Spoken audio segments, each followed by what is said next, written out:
এতিয়া সমাজত যিবিলাক মূল সমস্যা হৈছে বানপানী বুলি কওঁতে আমাৰ চৰকাৰে শাসনত থকা বিজেপি চৰকাৰে যেনেধৰণে আপোনাৰ মই মতালি মতে আপোনাৰ বিভিন্ন ঠাইত গাইডলাইন বনাই আছে। NSPCকে ধৰি আপোনাৰ ৰঙা নদীকে ধৰি আপোনালোকে গম পাইছে, চবেই জানেই।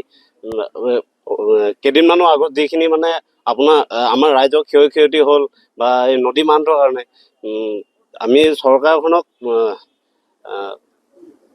দাবী জনাব বিচাৰিছোঁ যাতে আপোনালোকে এই নদী বান্ধসমূহ জনসাধাৰণৰ বিৰুদ্ধে গৈ আপোনালোকে যাতে কাম নকৰে। আৰু আমি এই নতুন সমিতিখনে আজি এটা আমি প্ৰতিজ্ঞাবদ্ধ হৈছোঁ, খুব কম দিনৰ ভিতৰত আমাৰ সভাপতিদেৱে কৈ গ'ল, খুব কম দিনৰ ভিতৰত আমি নদী বান্ধৰ বিৰুদ্ধে আৰু ড্ৰাগছ আমাৰ যুৱ প্ৰজন্মৰ ড্ৰাগছটো সেৱন কৰি যেনেধৰণে আমাৰ নতুন যুৱ প্ৰজন্ম ধ্বংস হৈছে, ড্ৰাগছকে ধৰি ভাঙকে ধৰি বিভিন্ন ধৰণৰ মানে সমাজৰ অনিয়ম কিছুমান কাম হৈ আছে। সেইখিনিৰ ওপৰত আমি আজিৰ দিনটোৰ পৰা আমি প্ৰতিজ্ঞাবদ্ধ হৈছোঁ যে এই সমাজৰ বিভিন্ন ধৰণৰ দুৰ্নীতি কামবিলাকত আমি চোকা দৃষ্টি ৰাখিম বুলি আপোনালোকৰ সংবাদ মাধ্যমৰ দ্বাৰাই আমি অৱগত কৰিলোঁ। ধন্যবাদ। যি আমাৰ ছাত্ৰ মুক্তি সংগ্ৰাম সমিতি ধেমাজি জিলা সমিতিৰ বৰ্ধিত কাৰ্যনিৰ্বাহ অনুষ্ঠিত হৈছিলে। ইয়াতে আমাৰ পুৰণা আমাৰ সাধাৰণ সম্পাদকে ধৰি আমি দুজন আমি সভাপতি আছিলোঁ। তাৰে এজন আমাৰ সভাপতি মন্টু কাদং ইতিমধ্যে 1 মাহৰ আগত কেন্দ্ৰীয় কমিটিলৈ সাধাৰণ সম্পাদক নৱজিৎ বৰগোহাঁই কেন্দ্ৰীয় কমিটিলৈ তেওঁলোকক দায়িত্বভাৰ অৰ্পণ কৰিছে। সেয়েহে আমাৰ ধেমাজি জিলা ছাত্ৰ মুক্তি সংগ্ৰাম সমিতিখন আমাৰ কিছু পদ খালী আছিলে।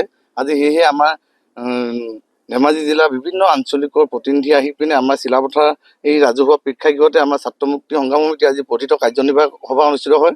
এই সভাজনে আগৰ 2টা বছৰতো ছাত্ৰ মুক্তি সংগ্ৰাম সমিতিৰ সভাপতি দায়িত্বভাৰ বহন কৰি আছিলোঁ।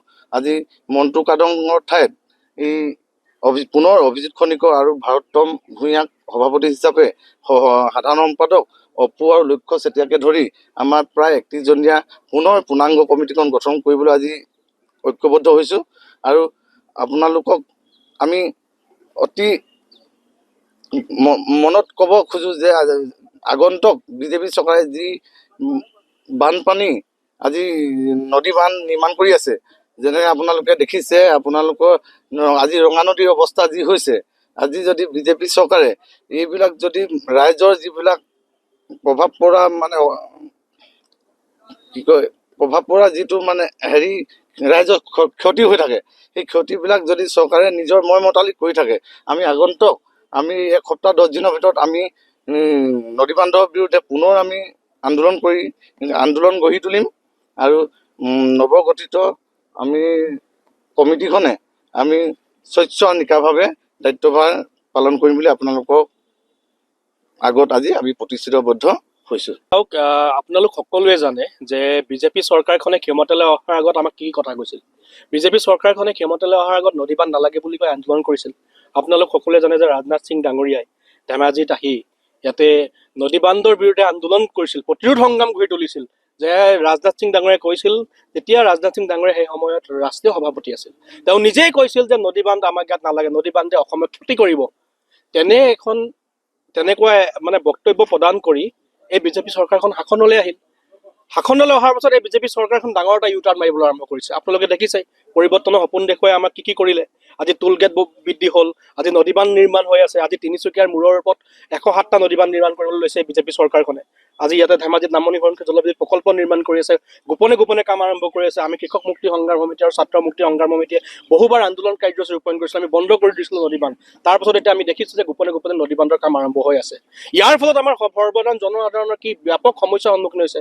আজি দেখিছে যে বানপানীয়ে নদী বান্ধৰ ফলত আজি বানপানীয়ে কি ধৰণৰ ব্যাপক ৰূপ ধাৰণ কৰিছে, প্ৰকোপ ৰূপ ধাৰণ কৰিছে। গতিকে কোনো কাৰণতে যাতে নদী বান্ধ আমাৰ আপোনালোক সকলোৱে জানে যে এক্সপাৰ্ট কমিটিৰ প্ৰতিবেদন কি উল্লেখ আছিল। এক্সপাৰ্ট কমিটিয়ে কৈছিল যে অসমৰ ভূমিত কোনো কাৰণতে নদী বান্ধ বনাব পৰা নাযায়। গতিকে এইটো স্পষ্টভাৱে ওলাই পৰিছে যে নদী বান্ধে আমাক ক্ষতি কৰিব, কেতিয়াও নদী বান্ধে আমাক উন্নয়নমুখী যাত্ৰা ঠেলি নিদিয়ে। আৰু আনফালেদি এই চৰকাৰখনে অসমত নদী বান্ধ বনাবৰ কাৰণে তেওঁলোকে প্ৰস্তুতি আৰম্ভ কৰিছে। এই চৰকাৰখনে অৰুণাচলত নদী বান্ধ বনাবৰ কাৰণে প্ৰস্তুতি আৰম্ভ কৰিছে। আৰু নদী বান্ধৰ ফলত নদী বান্ধ বনোৱাৰ পাছত নদী বান্ধৰ যিটো কাৰেণ্ট প্ৰডাকশ্যন হ'ব, সেই কাৰেণ্টটো লৈ যাব গুজৰাটৰ এটা ব্যক্তিগত কোম্পানীক বিকি দিব। গতিকে এনেকুৱা হতকাৰী সিদ্ধান্ত গ্ৰহণ কৰিছে। নদীবান্ধ বনাব অসমত, নদীবান্ধ বনাব অৰুণাচলত, আৰু সেই নদীবান্ধত যিটো কাৰেণ্ট প্ৰডাকশ্যন হ'ব, সেই কাৰেণ্টটো তেওঁলোকে গুজৰাটৰ এটা ব্যক্তিগত কোম্পানীক বিক্ৰী কৰি দিব। গতিকে এই আচলতে পুঁজিপতিৰ চৰকাৰ, ই থলুৱা মানুহৰ খিলঞ্জীয়া চৰকাৰ নহয়, এই আচলতে পুঁজিপতিৰ চৰকাৰ। আমি খুব স্পষ্টভাৱে নৰেন্দ্ৰ মোদী ডাঙৰীয়া, অসমৰ ভাৰতৰ প্ৰধানমন্ত্ৰী নৰেন্দ্ৰ মোদী ডাঙৰীয়া আৰু অসমৰ মুখ্যমন্ত্ৰী হিমন্ত বিশ্ব শৰ্মা ডাঙৰীয়াক আমি পুনৰ এবাৰ দাবী জনাব বিচাৰিছো যে অসমত আৰু অৰুণাচলত যি ধৰণে নদী বান্ধ বনোৱাৰ কম্পিটিশ্যন আৰম্ভ কৰিছে, এই নদী বান্ধসমূহ বন্ধ কৰিব লাগে। কাৰণ অসমৰ মানুহৰ কাৰণে, অসমৰ জনগাঁথনিৰ কাৰণে নদী বান্ধ আটাইতকৈ ডাঙৰ ক্ষতিকাৰক হিচাপে পৰিগণিত হ'ব। যিকোনো খবৰৰ বাবে যোগাযোগ কৰক 7099017330 লগতে 7099017110 নম্বৰত।